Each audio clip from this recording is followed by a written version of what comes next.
Thank you for staying with us. Good Morning Kenya gets to continue. My name is Vivian Degwa, and right now we get into our Family Check segment. And our topic of conversation today, as I had introduced earlier on, is on AI therapy. And we're asking, is AI therapy replacing traditional therapy?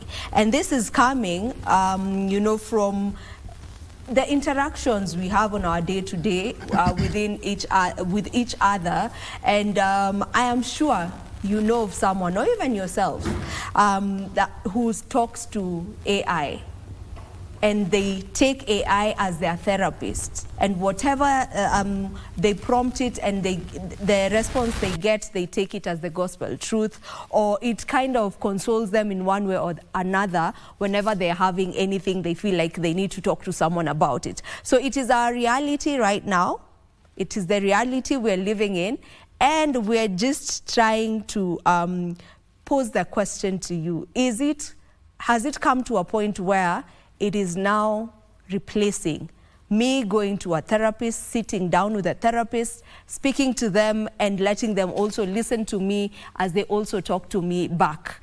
Is it replacing that? And how will that be harmful, or will that be adding in, or adding more value to you who is seeking that therapy? That is the conversation we are having today. And I have with me the perfect person for this conversation, because this is your profession, Anto. Counseling, you're a counseling psychologist, yes, and a mental health advocate. Yes. So Anthony Njenga is my guest. He's a counseling psychologist and a mental health advocate. Anto, yes, are you being replaced by AI? I would say not really. Yeah, because I believe for those who know and see the value of therapy, they will not allow AI or artificial intelligence or robots try to replace the in-person therapy or the traditional therapy. So according to me, there will not be any point that AI therapy would replace the traditional therapy, or the way that, someone will come or go to a therapist and talk to them and share what they are feeling, what they're experiencing, their issues, their problem. So AI therapy haiwezi replace, unless kuna watu wengine wanatumia, na watu wanatumia AI therapy au ni watu wanajaribu kukua lazy kidogo, kuenda kuface mtu juu. At the end of the day, AI or artificial intelligence haina empathy, haina human touch, haina ile contextual understanding of what you're coming to share, haina pia hiyo ati inaweza kurealize ama kuangalia your emotional cues, una feel hivi nini at that moment you need at that time. Ukilia haitajua. But when it comes to the human touch or the therapy, the in-person therapy, going to a therapist, I think that's the best way. So AI therapy, according to me, hakuna venye, hata sasa ukiangalia statistics, hakuna venye AI therapy itakaribia the traditional way of therapy. Okay, maybe it has not yet gotten to a point where it has completely replaced it, but do you think we are getting there, especially with the younger generation, right? The younger millennials, the Gen Zs now, and the younger generation that is still growing? Because, I mean, when I talk to people around that age, most of them are telling me, I just use AI. I just talk to AI, it's cheaper. It's easily accessible. Before I start thinking, okay, where do I go get a therapist? What's your take on that? When it comes to the cheaper part of it, it can be cheaper because all you need is your data bundle or Wi-Fi to take your whatever AI platform and just type and tell them whatever you're feeling and give you a response. It might be cheaper, it might be accessible to areas or to people who don't have access to mental health profession. But at the end of the day, you look at it and you see that it's not... All right, they need to check your microphone, so we'll get back to that. But that is what we are talking about today. That is the conversation we are having. And you can feel free to also join in the conversation. Let us know your point of view when it comes to AI as one's therapist. And it keeps growing and it keeps evolving, The AI therapy keeps evolving. So most of of us are used to the OpenAI. There's a new one that I would want to get Mike's Anto's, or I don't know why I keep calling you Mike today. Unfinished business. I have unfinished business with a mic somewhere. Yes. Anyway, yeah, so I would want Anto to weigh in on that. So I'll bring it up when his mic is okay. But there's this new one. It's not yet in Africa. It's called Twy. I don't know if you guys have heard about it. It's a whole other different perspective where it's like now you're speaking to your loved ones who are no longer on earth. You know, if you have a parent who's passed on, it's like you can talk to them, but of course it's not them, it's AI, but you can prompt it and let it know how this loved one of yours used to behave, how they were. If you have a photo, you give it the photo and it gives you a replica. It's like a clone of your loved one who's no longer on earth. So it's really evolving at a pace that is really fast, and it seems like its possibilities are endless. So Mike, you know, with that one that I'm talking about, that's quite new. It's not yet in Africa, but it's gonna come. As long as it exists, it will get to us. What's your take on that? Like, it's a clone. If you have a late grandparent, if you have a late mother, sister, they give you a clone of them that you can be communicating with. That's very wrong. Haifai kuwa hivyo. Kwani is it that we hate people so much that we have to go to robots? As much as technology, we are evolving, and as much as maybe people might feel like if I go talk to a therapist, maybe most of the time they feel like they will be judged. But one thing I need to affirm them is that unless you're dealing with a crook therapist who has not gone through training and licensing and practice, but normally in therapy or in the professional therapy, the traditional therapy, we will not judge you. So if you say now that you're going to talk to a clone of somebody who may be a late somebody, and now you feel better when doing that, then honestly speaking, that's really wrong. Another thing with AI therapy, statistics are showing that whatever you feed AI with, it will give you the response you want to hear.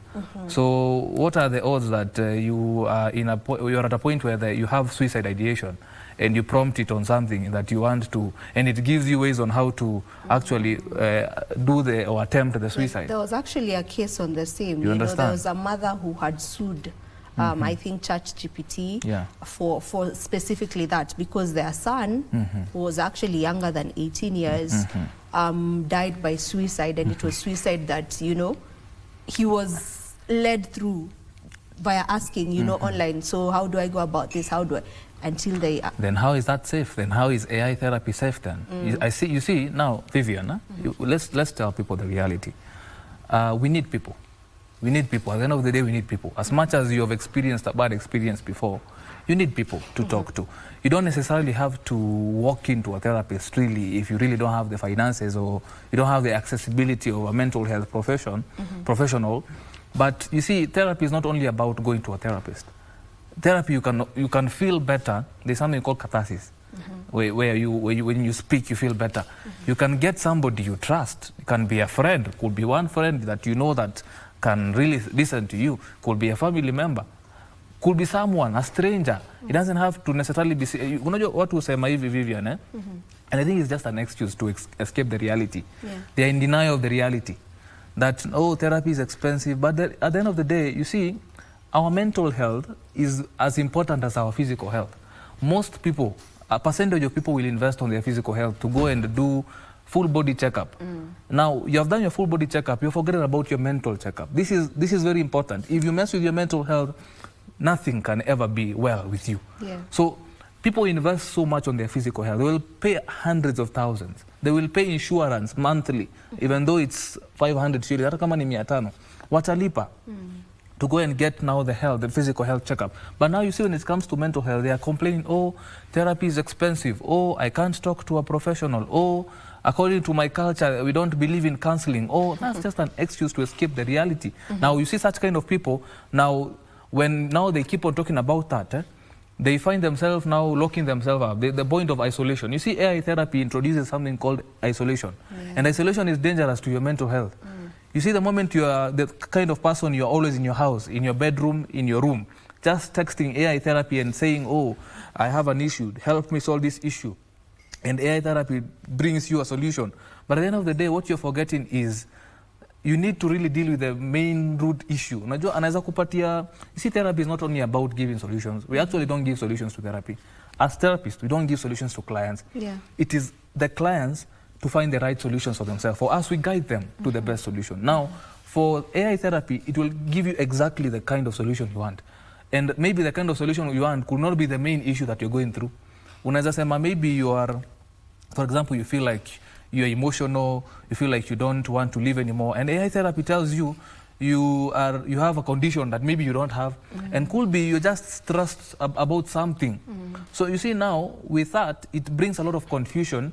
You thinking that AI therapy has given you the right solution to help you with that particular issue, but at the end of the day, what it has done, it has brought you, it has made you to think that you are more sick, you are not okay mentally, and now you start thinking yourself of the same. But the reality is, we cannot get rid of traditional therapy, Vivian, whether we like it or not. And as I said, you don't necessarily have to go to a therapist to talk to them. Catharsis is the point where you speak and feel better. Get somebody you trust. Hawezi kosa mtu mmoja. Na kama hauna huyo mtu mmoja unaweza trust kumuongelesha, then your personality uko pabaya. You are at a very bad place if you don't have that one. You need to at least have one person. Exactly, just one. I think you can even just go to church and speak to... Exactly. Yeah. Therapy is not about ati unakaa na mtu peke yake ati, well, we advocate for people going to therapy, but kama wezi afford na kama hakuna access to mental health professionals in your area, then you can go somewhere, speak it out. Ongea ikutoke. That's a form of therapy. You have expressed it. That's catharsis. You feel better. But you saying that, oh, I will not go to a therapist, I will not pay a therapist my 3,000, my 2,000 for 1 hour. I will instead do AI therapy, buy 20 bob data bundle, niingia hapo kwa ChatGPT, mwambia I feel so and so, so and so has left me in the relationship, and ChatGPT anakuambia do this and that. And you feel that is the right kind of solution you need. No, you don't need solution from anyone or anything. You need to find your own solution in your own way, according to the help you need. But mtu akikupatia solution, then that person has not helped you, because somebody who gives you solution, Vivian, anakupatia solution from a point of what they think. But it is you to actually find the right solution for yourself. Because in therapy, we ask you, ukiniambia your boyfriend or your girlfriend or your wife is beating you, I will ask you, what do you think is the right thing to do? Then according to you, you're going to make a good... Ukiniambia maybe una feel kutoka, I will prompt you on the consequences. But mtu akikwambia, umemwambia unachapwa, na wewe umpe answer, toka, ama wewe mchape pia, ama wewe mdunge muue. Has that person given you a solution? They have not told you about the consequences. They have not told you about the disadvantages of it. They have not told you about the advantages of it. So I don't see how AI therapy will also have empathy. Hakuna empathy kwa AI. You don't need somebody to sympathize with you and tell you, oh, pole. No. You don't need somebody to tell you sorry. You need someone to help you be able to see that issue as an issue and help you deal with that issue from that point. Sio mtu akwambie, oh yeah, sasa utadu, hapana. You need someone to tell you, at least tell somebody, maybe let me tell people, kama una feel wewe ni mtu mwenye watu kuja kukuambia issue zao, be the kind of person, if you don't have something to say, just tell them that I can imagine how you're feeling is really heavy. Kama huna kitu kabisa ya kusema, just tell them it will be well. It will be well with you. And also, don't really focus on the solutions you're given by people. I'll repeat this, Vivian. Watu wanatakanga tu advice na short advices. But you see, in therapy, we treat issues as a symptom. Because behind every symptom, there's an underlying cause. You know that, Vivian? Kama uko na homa na uende kwa daktari umwambie uko na homa, hiyo homa atakuuliza maswali, na kama ni test atafanya ndio ajue why. Inaweza kuwa hiyo homa inakuja juu ya kitu fulani. So in therapy, we don't treat the symptom as it comes. Yes, you can address the symptom, but we want to really deal with the underlying cause. The underlying cause is the root cause of what has caused you to experience what you experience at the moment. But AI therapy itafanya hivyo kweli? Can we also look at it as simply, you know, a way of expanding mental health support? AI therapy. Can we look at it that way? You see, when you say that, Vivian, I'm looking at it in this way. Now, if AI therapy, you can tell it what you want to tell it, and it can prompt you or give you something or a result of what you have told it, then how is it expanding mental health? I think the only way it is expanding mental health is maybe there are people or places where there are no mental health professionals and people who feel like they really don't have that accessibility of something, or you need a coping tool at that moment, and maybe una feel ni usiku, it's 12 a.m. and you're stressed about something and you can't call your therapist at 12 a.m. or you can't call people at 12 a.m. Yeah. So you need something to tell you or keep you moving. At that point, well, but don't really move with only that. Kama ni 12 a.m. umeshikika na una feel niko na stress, I need someone to talk to, na hauna huyo mtu kabisa wa kuongelesha. Kama ni coping mechanism unataka at that point, well, it is understandable, but hiyo coping tool unataka at that moment isikuwe ndio the only coping tool ume focus nayo, because when you move with that coping mechanism, you have not dealt with the cause, the main underlying reason or the main underlying root cause of that particular issue. Yeah. Don't you also think it's time maybe for therapists and psychologists like yourself to now work in collaboration? With AI? With AI. Because it's already here. I mean, Anto, let's look at it this way. People are using it already. So don't you think it's time now to just work together in one or the other to make it better? You know, maybe for you as a therapist, you work around having your services in a way whereby it's AI, yes, but I'm seeking Anto's services. But it's through AI, but it's you. Or like, for example, niseme Anton is AI, so response itakuwa inakupatia ni response yenye mimi naweza pata. Well, it can really work to that extent. Inaweza to that extent, because now we are embracing the technology in the digital era. It's here now. In that essence, it can work, but I think I will not advocate for it, because you see, also as I said, Vivian, hiyo ina increase level ya isolation. So kama therapist Anto, therapist Vivian, therapist so and so, anaweza kuwa kila mtu akona AI tool yake yenye inapatia response to clients according to how they feel at that moment, then it means now we are going to a different kind of society where people will only be seeking help at their home, at the comfort of their home. They will not need to engage with people. So it is bringing a point of isolation to themselves. That bit of loneliness. Hakuna hiyo networking, ile socializing, and you know, the social perspective of a human being is very important. Leave alone the psychological, leave alone the emotional. Social is also part of mental health. For you to be mentally okay, you need the social aspect. See, unajua sasa AI ina bring, Vivian imesema, point of loneliness, isolation. Kama Anthony anaweza kuwa na AI tool yake, si sasa nina book 2 session through the AI, kama ni kulipa nalipa AI, ama kama ni whichever way nafanya na AI na ananipatia response. So kama nilikuwa niende 1 hour kwa session physically, so AI inaweza fanya kama 10 minutes. But at the end of the day, you see that is bringing an essence of italeta personality issues. So mtu akikaa kwa nyumba sada inakuanga dangerous, because if human beings are not meant to be peke yake at that whichever point. Unafaa kuenda nje, uone watu, uende uone mtu, uongee na yeye. So kama nikusema ni AI ita improve, inamaanisha pia madaktari itabidi wamefanya hivyo, Vivian. Sasa unapata kama KNH, Chiromo. Ukitaka services zao unaingia tu kwa AI wanakupea solutions. Itawaka kweli? Haitawaka. Itakuwa challenging. Someone was arguing that it is helping in reducing stigma on matters of mental health, because now it's private, but I'll put private in quotes because you're giving info to someone you don't even know, so we are not sure about your data protection and all of that. But yeah, someone was arguing matters stigma, that it is helping or assisting in one way or another when it comes to fighting stigma. Well, I don't think so. Because you see, if you're a person who is moved by stigma, then it means you have irrational thoughts. Then it means it's more of an issue. It's already an issue. Kama ni mtu ana move life yake na stigma, inamaanisha haja accept the reality of what is happening to them, right? Stigma comes from a point of people bashing down on what you're feeling. Kama ni uko na depression, unaogopa kuambia therapist, ama familia yako, ama kama uko na schizophrenia, whichever mental illness, ama uko na stress mbaya, unaogopa. But now you see, hiyo inamaanisha basi you have not come into terms and accepting the reality of what you're going through at the moment. Stigma is there. Stigma is there. But at the end of the day, it's not about what people say about how you are. It's about your internal. It's not about what people. It's you, the inside. If you are contented on the inside and you accept and you have understood that this is what I am undergoing and this is my challenge, then with the stigma issue it becomes nothing. Sasa unaenda una seek help. Kama ni stigma, uko in denial bado, haujakubali situation. Yeah. I was also, you know, this is a conversation that we were having with people.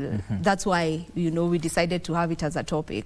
So there was also the thing of, you know, now with AI, yes, you prompt it, you let it know how you're feeling, it soothes you and all of that. But then if you really, truly need treatment, you know, because probably you're suffering from depression and you really need treatment. How will it come through, you know, in terms of if there's medication you need? Will it be able to diagnose? Most of the time it gives actually the medications. Kama sahi kuna mtu anaweza kuwa na feel like depression.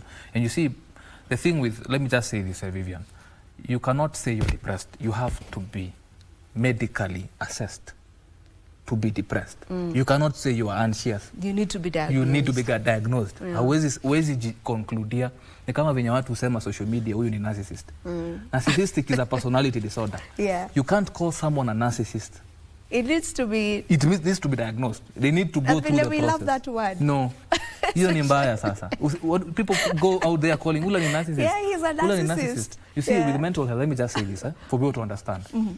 With mental health or with psychology, for anything to actually be called a particular illness, there is something called DSM-5, Diagnostic Statistic Manual 5, that has to, there is a procedure.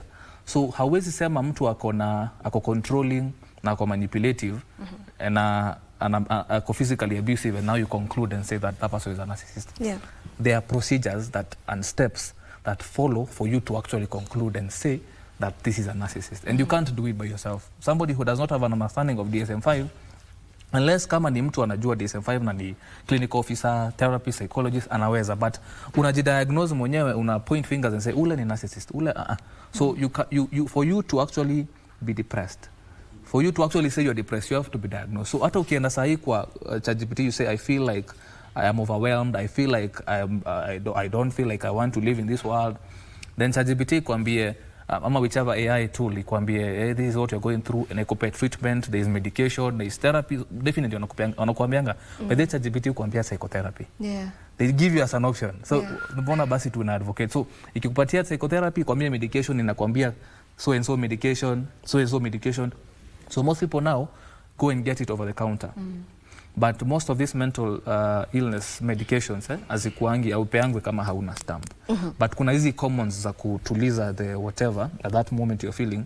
But sasa ukikuwa mtu mwenye unachukua over the counter, it means now you will develop a drug dependency, like medication dependency. Na mtu mwenye anakuwa addicted to medication over the counter ama dawa yoyote, see, that's addiction. So now you develop now a more complex issue than the one that was there.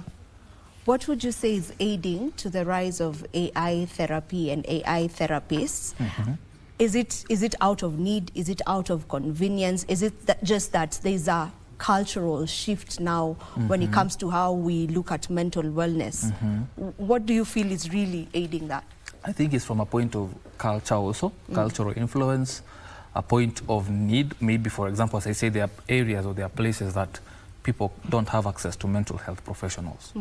And also from a point of need in terms of the cost, because therapy is not cheap, but there are places that give pro bono services for therapy. There are so many places in Napatianga, even in Kenya, as we speak, there are places you can go to and can offer pro bono services. So it comes from a point of cultural influence, from a point of need, and from a point of ignorance. I would say that. If you advocate for AI, it means then you are in ignorance of what you're currently going through. And if you're in ignorance, you have ignorance, it means you are in denial, you're still in denial, you have not accepted yet what you're actually going through. And you cannot get help if it does not come from a point of acceptance. You have to accept for you to actually get the services and for you to actually go to therapy. So you can't say ati sasa mimi nita advocate for AI therapy and I'll be okay with AI therapy. It means then there's a lot to do with you. There's a lot of personality issues that you have. There's a lot of unfinished business, unresolved issues. So if there is that, then the only way you need to get help is through therapy, the traditional. Sorry. Through the traditional therapy. Yes. Sorry about that. So there's something you have really, you know, kept mentioning over and over, that human touch, that physical human touch. Yes. You know, to what extent does therapy require that? That you making it that to you believe AI falls short on that, and that kind of disqualifies its therapy, it being, you know, the way to go. Vivian, AI is artificial intelligence, huh? Yeah. And what is AI? That's a robot, right? That's a machine. Right now, if you take metal, for example, and give metal, you put metal hands, legs, head, ears and mouth. Will that metal turn into human at any point? Whether you pull his eye, can it be human?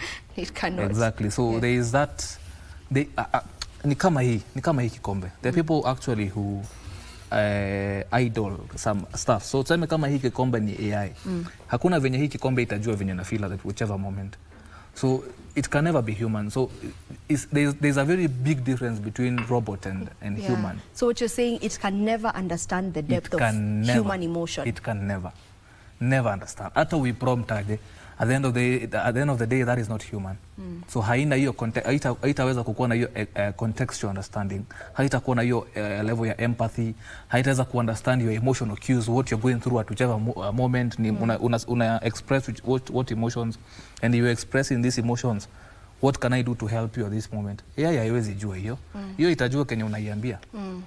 Yeah. And now you see, now this is to the students. And this is to particularly Gen Z students when you want to join campus. Yeah. Kama you are a student right now and you are a person who does your assignments online, yote ni AI. Basi wewe. Unajua kuna watu hawafanyi hata research. The people don't do research. It's open. It's an open secret. It's not a secret anymore. Mbona basi kama huwezi squeeze hata email. You can't even write a mere email, hata letter. Una have to kwenda AI. Write me a letter. Write me a motivation or whatever. Yeah. But why? Why don't we go back to the good days? Hata captions za Instagram. Mbona sasa unaangalia AI kuangalia captions? Niandike nini nataka kuandika kuhusu. Then that means now you're being fake. You have to be with the real you. So ukienda AI useme write me a letter to Vivian. Help me write a love letter to Vivian. AI itakupatia the sweet things, but some of the things maybe happen you don't mean. So if you're a person who uses AI even to do your assignments, to write letters, to even seek for jobs, kuandika cover letter, motivational letter, whichever way, then you lack the human touch. You need to do it yourself so that it can have that realness. Yes? All right. Okay, interesting conversation right now. I'm being told Ben Chumba is on standby. Right now we need to wind up on our conversation on AI as your therapist. And I would love to get the final remarks of Anthony Njenga. Your final remarks, specifically as you also just talk to the younger people who now have embraced this AI as their therapists. One thing I'll say is you need to talk to someone. If you feel like it is very expensive for you to afford a therapy session, then you can get someone you trust. Could be one friend. Talk to them. You know, share whatever you're feeling at that moment. If they can't help you, whatever consoling message they give you at that time, take it at the moment. Then work on now improving your mental health, because your mental health is your wealth. If you don't take care of your mental health, then no one else will take care of it for you. So also invest on your mental health. The same way you invest on your physical health, also invest on your mental health, because your mental health is everything. I'm a therapist myself. You can talk to me. Can I share my number? Yeah, go ahead. Yes, if you need therapy sessions, my number is 0725-029398. 0725-029398 on social media, TikTok, Anthony G. Njenga, Instagram, Anthony G. Njenga, Facebook, Anthony Gaidon Njenga. So talk to me, because I think you need help. Don't just go to the AI therapy. You can console me and I'm very, very, very much affordable. Usiogope kuniconsole. Tunaweza ongea. Usiogope. Sawa. Thank you. All right. Thank you so much, Anthony, for joining us and for, giving us your input on this topic.